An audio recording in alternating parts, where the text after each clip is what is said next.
사람의 첫 번째 타락과 하나님의 다루심에 대해서 우리가 좀 더 성경 안에서 말씀을 이루기를 원합니다. 사람의 첫 번째 타락의 원인에 대해서 우리 한번 생각해 보시기를 주의 이름으로 축원합니다. 첫 번째 타락의 원인은 뱀의 유혹을 받았기 때문입니다. 하나님이 참으로 너희에게 동산 모든 나무 실과를 먹지 말느냐 하시더냐 라고 말씀하셨고, 사단은 결코 죽지 아니하라고 그렇게 말합니다. 창세기 3장 1절 4절에 기록하고 있습니다. 성경에서 사탄은 비방하는 자 또는 마귀라고 불리고 있습니다. 계시록 19장 9절과 20장 9절에 말하고 있습니다. 그는 사람에게 하나님을 비방하며 하나님에게 사람을 비방한다는 것입니다. 그의 비방은 항상 거짓입니다. 그가 사람을 유혹하는 것은 비방하는 거짓말에 의한 것이라고 말합니다. 하나님은 요한복음 1장에서 육체가 되셨다고 14절에 말하고 계십니다. 사탄은 창세기 3장에서 육체를 입었다고 말합니다. 사탄은 하나님이 하시려는 많은 일들에 대해 비슷한 방법으로 먼저 활동을 시작합니다. 그러므로 하나님이 육체가 되시기 전에 사탄이 교활한 뱀의 육체를 입었다는 것입니다. 하나님은 우리에게 무엇을 말씀하시냐? 우리는 하나님의 기록한 말씀을 분별하라고 말합니다. 두 번째, 사탄이 유혹하는 방법을 말합니다. 첫 번째로 변치 않는 하나님의 말씀을 의심하도록 제안하는 것입니다. 창세기 3장 1절에 4절 말씀에 보면 하나님의 말씀을 의심할 때마다 여러분은 그의 의심의 근원이 여러분에게 있지 않고 뱀에게서 나온 것임을 알아야 합니다. 우리는 성경에 있는 어떤 말씀도 의심해서는 안 되며 모든 말씀에 아멘이라고 말씀을 드려야 합니다. 여자가 머리의 위치를 취함을 통해서 우리가 한번 말씀을 보겠습니다. 여자의 의미는 하나님 앞에 사람을 대표하는 것입니다. 하나님 앞에서 사람의 위치는 남편의 위치가 아니라 아내의 위치라는 것이라고 이사야 54장 5절에 말씀합니다. 여자는 머리를 덮어야 하고 결코 머리의 위치를 취해서는 안 된다고 고린도전서 11장 3절, 5절, 14절, 15절에 기록되어 있습니다. 사람이 타락한 내적 원인은 여자가 머리의 위치를 취했기 때문이라고 창세기 3장 2절, 3절, 6절에 말하고 있습니다. 하와 편에 있는 이 실패는 사람이 머리의 위치를 취함을 예표하며 하나님의 위에 있음으로써 하나님을 제쳐놓는 것을 상징하는 것입니다. 사람은 아내의 위치를 버리고 남편의 위치를 취함으로써 자신을 머리와 남편으로 삼았다는 것입니다. 우리의 노력이 성공하건 실패하건 별 차이가 없습니다. 우리가 하나님과 멀리 떨어져 있는 한 그분과 떨어져서 행동할 수 있다고 생각하는 우리는 이미 실패한 자들입니다. 그렇다면 첫 번째 타락의 과정을 우리가 살펴보겠습니다. 영을 사용하지 않았기 때문입니다. 아담과 하와는 영을 사용하지 않았으므로 실패했습니다. 우리의 남편은 우리 영 안에 계십니다. 그러나 생각 안에 머문다는 것은 우리가 생각 안에서 독립적으로 행동함으로써 머리의 위치를 취하고 있다는 것을 말하고 있는 것입니다. 그것은 무서운 것이며 죄 있는 것입니다. 여러분이 하나님과 함께 하나님이 없는 어떠한 일이거나 하나님과 함께 하자는 어떤 모든 일은 하나님으로부터 빗나가는 일입니다. 그래서 우리가 사람을 만날 때 이것은 우리의 영을 사용하지 않고 있다는 것을 또한 증명하는 것입니다. 무슨 일을 하든지 여러분은 그 일을 하는 동안 하나님과 독립되고 그분을 접촉하지 않으면 그것은 여러분 영 안에 있지 않는다는 것을 증거하는 것입니다. 내 영은 하나님을 접촉하는 기관이기 때문에 내가 하나님을 접촉하는 한 나는 내 영을 사용하고 있다는 것입니다. 우리는 모든 일에서 하나님을 접촉하기를 배워야 합니다. 우리가 그분을 접촉하는 한 우리는 우리 영 안에 있습니다. 또 다른 면을 한번 봅니다. 혼을 사용하라는 것입니다. 사람이 영을 사용하지 않고 혼을 사용했다는 것은 혼으로 대표되는 사람의 머리 위치를 취했음을 상징하는 것입니다. 많은 경우에 사람들은 기도하기를 거절함으로써 영을 사용하기를 거절한다는 것입니다. 우리가 배워야 할 가장 좋은 공과는 생각을 진정시키는 것입니다. 우리가 생각을 멈추고 돌이켜 기도할 수 있다면 쇼핑하는 문제에서 우리가 영을 거절하고 혼을 사용한다면 몸은 우리를 백화점으로 데리고 갈 것입니다. 다른 면에서 한 번 더 보겠습니다. 타락의 결과를 우리가 한번 보겠습니다. 첫째로 혼이 부패되었다는 것입니다. 타락의 첫 번째 결과는 사람의 혼이 부패되었고 오염되었고 파괴되었다는 것입니다. 하와가 악한 자와 대화하는 동안 그의 악한 생각이 하와의 생각 안으로 들어왔다는 것입니다. 그렇기 때문에 그녀는 악한 자와 말하지 말았어야 했습니다. 다른 면에서 볼 때 혼의 본성이 변하여 육체가 됨이라고 말합니다. 지식의 열매를 먹은 결과 다른 요소가 사람의 몸 안으로 주입되어서 사람의 몸을 육체로 변케 했다는 것입니다. 과거에 순수하고 죄 없던 몸이 이제는 사탄의 악한 요소로 닮았다는 것입니다. 로마서 7장에 의하면 이 요소는 사람의 육체를 거처로 삼는 내주하는 죄라고 로마서 7장 17절에 말하고 있는 것입니다. 사람이 지식나무를 먹는 날에 악한 실체가 사람의 몸 안으로 들어왔다는 것입니다. 그러므로 이것은 다만 법을 위반한 문제가 아니라 독이 있는 요소, 죄, 즉 악한 본성이 사람 안에 들어온 문제를 말하는 것입니다. 이 악한 실체, 곧 우리의 몸을 오염시킨 죄의 본성을 여전히 육체 안에 거한다는 것입니다. 그러므로 우리의 육체는 사단의 죄로 완전히 점유되었고 적셔졌기 때문에 우리는 결코 육체를 신뢰해서는 안 된다는 것입니다. 또 다른 면에서 보면 영이 죽음을 말합니다. 타락한 결과 사람의 영은 죽었으며 하나님으로부터 고립되었으며 하나님을 향하여 그 기능을 상실했다고 에베소 2장 1절 5절에 말씀하고 있습니다.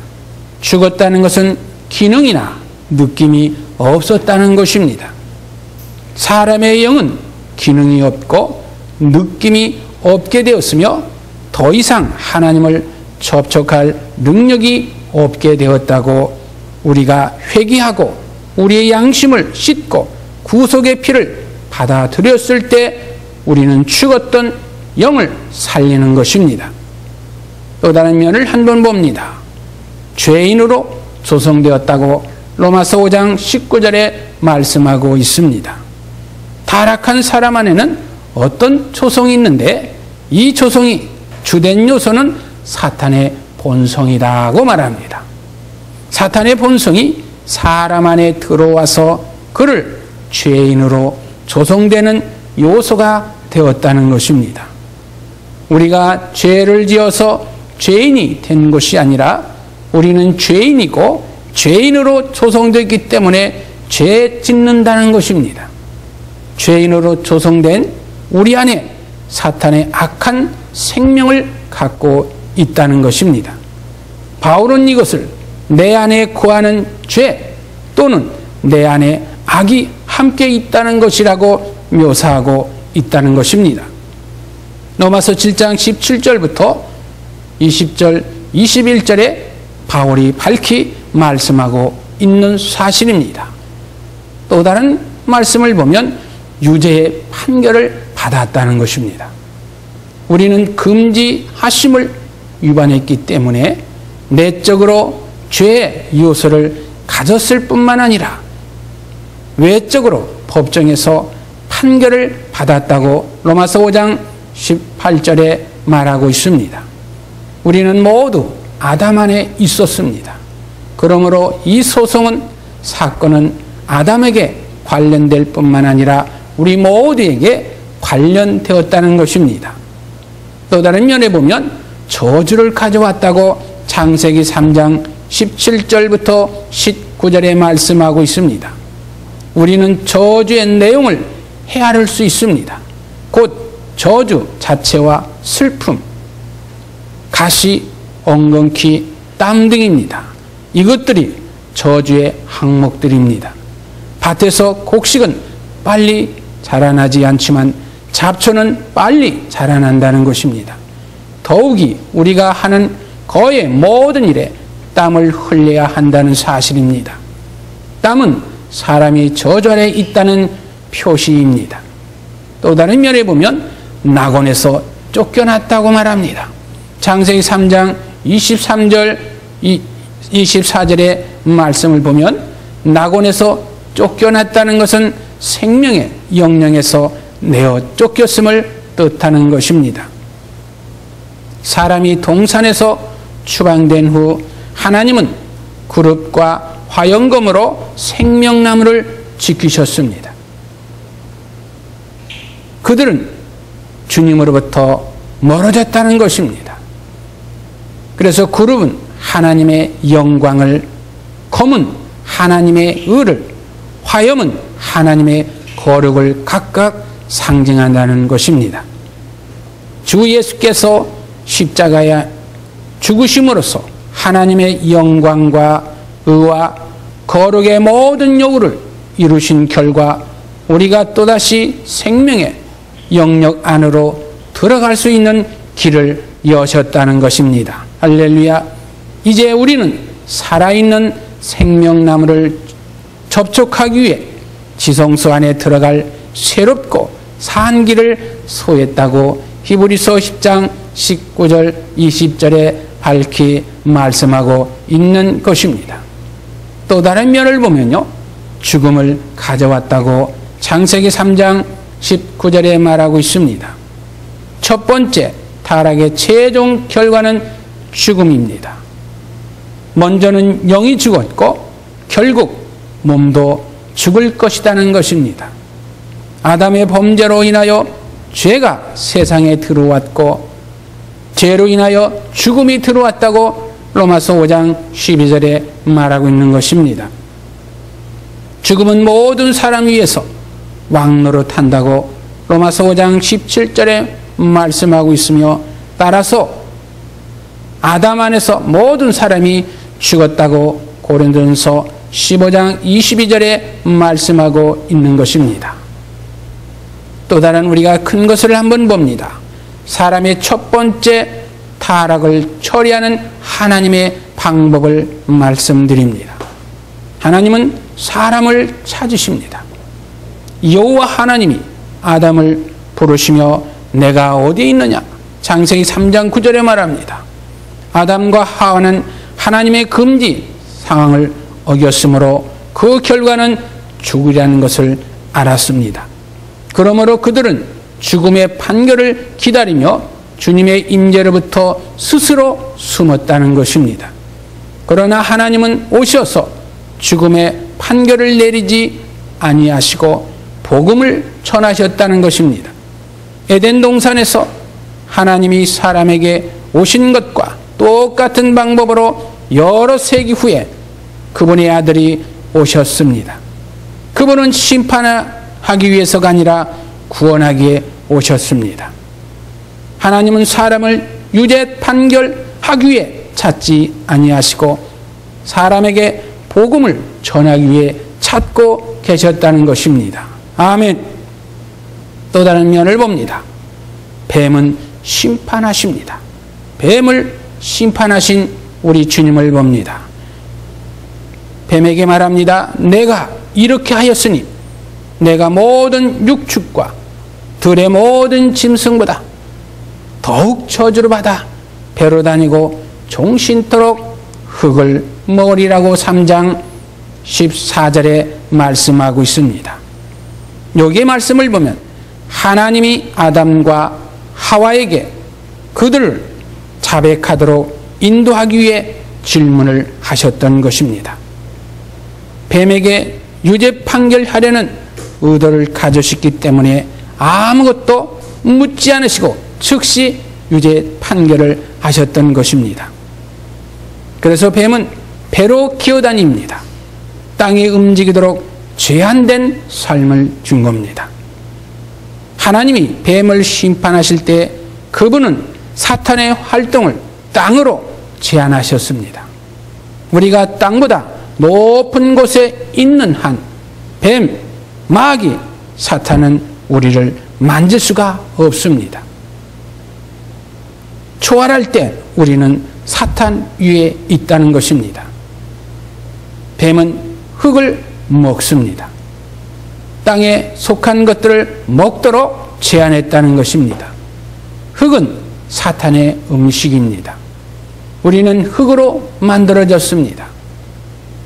우리가 땅에 속하고 땅에 속한 방법으로 생활한다면 우리는 뱀의 음식이 될 것이며 그는 우리를 삼킬 것이라고 베드로전서 5장 8절에 말씀하고 계십니다. 사람의 영은 땅에 속하지 않기 때문에 사탄의 음식이 될 수가 없습니다. 오 주 예수여, 육체 안에 있는 육체 안에서 행할 때마다 우리는 사탄의 음식이 되며 혼적일 때마다 우리는 마귀의 식사가 된다는 것입니다. 그러므로 우리가 영으로 돌이킬 때 사탄은 먹을 것이 없게 된다는 것입니다. 영으로 충만하기를 주의 이름으로 축원합니다. 또 다른 면을 봅니다. 사람이 타락한 후 하나님이 사람에게 주신 약속이 있습니다. 내가 너로 여자와 원수가 되게 하고 너의 씨로 여자의 씨와 원수가 되게 하리니 여자의 씨는 내 머리를 상하게 할 것이요 너의 그 발꿈치를 상하게 할 것이라고 창세기 3장 15절에 말씀하고 있습니다. 다시 말씀드리면 여자의 씨는 사탄의 머리를 밟을 것이요 사탄은 사람의 발등급만 공격할 것이라고 제한을 둔 것입니다. 또 다른 한편 봅니다. 사람이 타락한 후 하나님이 사람에게 주신 약속이 또 있습니다. 내가 너로 여자와 원수가 되고 씨도 여자의 씨와 원수가 되리니 여자의 씨는 내 머리를 상하게 할 것이요 너는 그의 발꿈치를 상하게 할 것이라고 다시 한번 우리에게 주입되는 말씀을 주신 것입니다. 뱀과 여자는 원수가 되게 하셨다는 것입니다. 하와는 하나님을 신뢰함에 있어서 여자의 위치 있는 하나님의 모든 백성을 상징합니다. 여자는 첫째로 하와이고 둘째로 하나님을 의지하고 신뢰하는 모든 백성을 상징하는 것입니다. 뱀을 여자의 원수가 되게 하는 것은 수세기 걸쳐서 사탄 마귀가 하나님의 모든 백성과 싸울 것이라는 뜻입니다.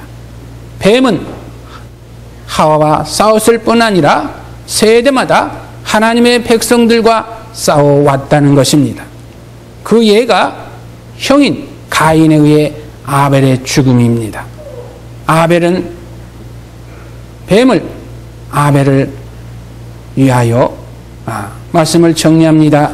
뱀은 아벨을 죽이기 위해 가인을 사용했다는 것입니다. 또 다른 면을 살펴봅니다. 하와라는 말은 살아있는 말씀을 드리는 겁니다. 창세기 3장 15절에 의미심장한 복음의 시입니다. 시에 대한 언급은 아담과 하와에게 기쁨의 소식이 있었다는 것입니다. 그들은 즉시 죽을 운명이기 때문에 자신들이 씨를 갖는 것은 불가능하다고 생각했습니다. 여자가 씨를 갖는다는 말씀을 듣고 아담은 아내를 하라고 불렀습니다. 하와는 히브리어로 살아있는 것을 의미하는 것입니다. 아담은 유죄 판결의 선고를 듣는 대신 복음을 들었습니다. 그러므로 아담은 그 아내를 살아있다라고 불렀습니다. 우리는 이 모든 기쁨은 소식을 들었으며 또한 우리 자신은 살아있다라고 불러야 합니다. 또 다른 면을 보겠습니다. 뱀의 씨와 여자의 씨는 원수가 되게 합니다. 뱀의 씨는 사탄을 따르는 사람들입니다. 성경은 그들을 묘사하기 위해 여러 단어를 사용했습니다. 독사의 자식들, 악한 자의 아들들, 마귀의 자녀들과 같은 칭호들을 많이 썼습니다. 여자의 씨는 주 예수님이십니다. 그분은 처녀 마리아에게서 나셨고 여자의 씨인 주 예수님은 뱀의 머리를 상하게 하셨습니다. 주님은 죽음의 세력을 잡은 자 사탄을 멸하셨다고 히브리서 2장 14절에 말하고 있습니다. 주 예수님이 십자가 위에서 뱀을 멸하고 계셨을 때에 뱀은 그분의 발꿈치를 상하게 하고 있었습니다. 이것은 사탄이 십자가에 주 예수님의 발을 못 박았음을 의미한다고 시편 22장 16절에 말씀하고 있습니다. 또 다른 면을 보겠습니다. 창세기 3장 15절에 초점을 보겠습니다. 아담과 하와는 임박한 죽음의 선고 아래서 하나님을 두려워했고 뱀을 증오했을 것입니다. 하나님은 여자의 씨가 뱀을 멸하기 위해 오셨다는 것입니다. 그 제목으로 기쁜 소식을 선포하셨습니다. 그것은 바로 복음이었습니다. 여자의 씨에 관한 약속과 뱀을 멸함에 관한 약속은 첫 번째 세대인 죄인들에게 선포된 기쁨의 소식이었습니다. 아멘. 이 말씀을 통해서 여러분이 하나님의 어떤 계시가 여러분 안에서 임하기를 주의 이름으로 축원합니다. 하나님은 여러분을 갈망하십니다. 하나님은 여러분을 찾고 계십니다. 그 하나님께로 오는 자는 생명의 면류관을 얻을 것입니다. 감사합니다.